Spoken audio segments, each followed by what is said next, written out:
Hey Psych2Goers, and welcome to another video. Thank you all so much for the love and support that you've given us, enabling us to make yet another exploration into everyday psychology. So let's begin. Loving yourself may sound simple, but we all know how hard it is. Sometimes it can be a roller coaster ride between being happy with yourself and wishing you could change. There are so many things that affect your image of yourself, and some of them may not be good. Things such as the media set false expectations and ideals. It can be a long journey to accepting this, but it's worth it. We made this video to remind you that you should never give up on loving yourself because you deserve it and you're worth it. So, here are 12 things that do not determine your self-worth. Number 1, your achievements. Can you relate to loving yourself so much when something goes well, but the second something goes wrong, your self-worth immediately takes a plunge? Whether it's your grades, your job, or a sport, it's easy to base your self-worth on what you accomplish. But how much you're worth does not depend on your achievements, especially when it comes to competitions. You can't control your competitors, so you don't need to blame yourself when things don't go your way. You are more than just a bullet point list of all of your accomplishments. You're a complex person with a personality, hobbies, and so much more than your achievements. And it all makes you worth it. Number 2, your income and job. Are you second-guessing your career? Do you often think of switching your job? While your job plays a big part in your lifestyle, it does not determine your worth. People who have less money aren't lesser than others, like society and the media sometimes portrays. Your job and income are sometimes the result of your situation.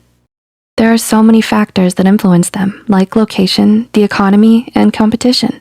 So they aren't really a reflection of who you are. Number 3, your childhood. Do you avoid thinking about your childhood? Do the memories make you uncomfortable? Your childhood may shape a lot of things about you, but it does not determine your worth. It's a phase well on its way out, and you mustn't let it overwhelm you. Your rough childhood does not define who you are. After all, you have no control over who your parents are, and you're not responsible for their choices. It may take some time to accept this, but your past does not define you. Number 4, your level of education. Much like your income, your level of education is also the result of so many factors. One of the biggest factors when it comes to deciding whether to go to college and where is how much money your family has. You can't change how much money your family has or the location of the schools you want to go to.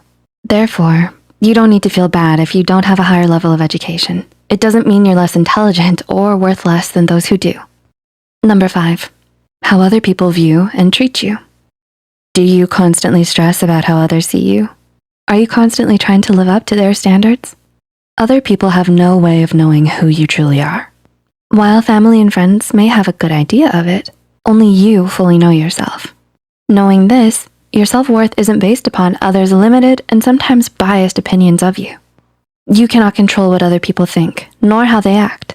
Similarly, don't base your value upon something completely up to others. Trying to please others will ultimately lead you to being miserable. So try not to stress yourself out with other people's opinions, even if it is difficult. Number 6, other people's achievements. Do you compare your achievements to other people's? It's okay because everyone does that occasionally.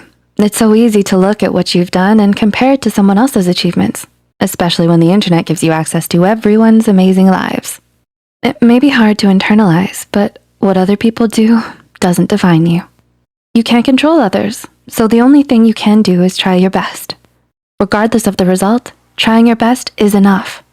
After all, everyone is different with varying skill sets and experiences, so it's no use comparing two completely unique people.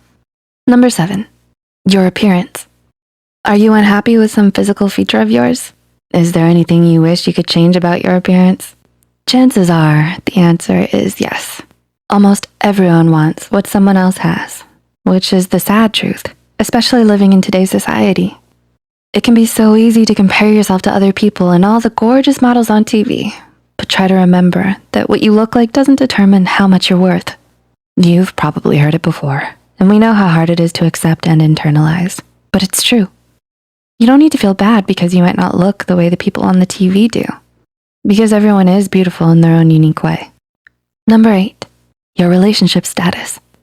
Are you still looking for the one, but it seems like everyone you know is getting hitched?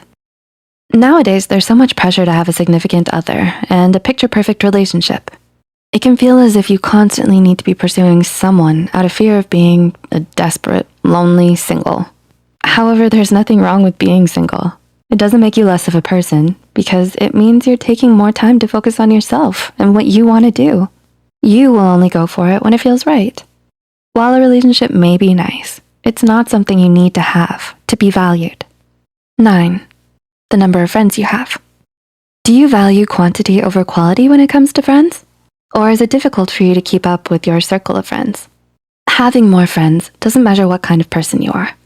If you only have a few, it doesn't mean you're not sociable or kind, but it means you have a specific taste in people, which isn't a bad thing. You're invested in finding friends who understand and care about you. On the other hand, having more friends doesn't mean you're shallow and only interested in popularity. It means that you're friendly and open to new people.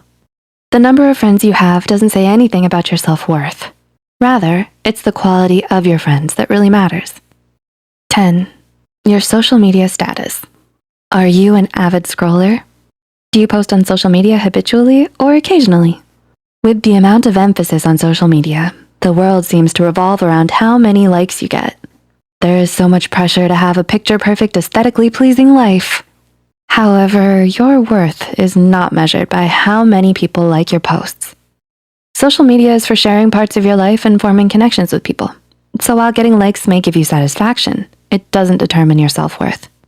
Social media should be fun and uplifting, not a tool to gain validation. You are valid and worthy, regardless of your social media status. Number 11, your age. Both old and young people are often judged due to their age. People may think all young people are reckless and selfish, while all older people have their whole lives figured out. But your age doesn't control your personality, hobbies, likes, dislikes, and so much more. It's not a reflection of who you are, so it doesn't determine your worth.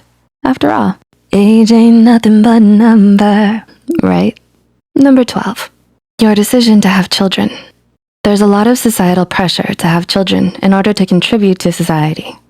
But having children is completely your own decision.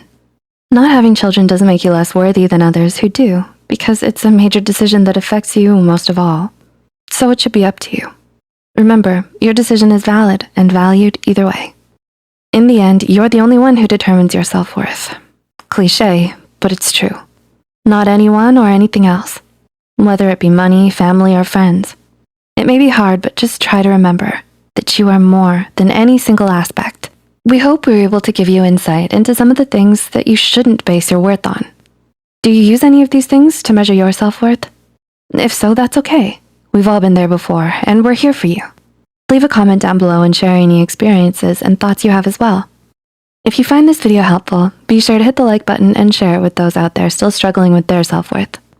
Don't forget to subscribe to Psych2Go and hit the notification bell for more new videos. Thanks for watching, and we'll see you soon.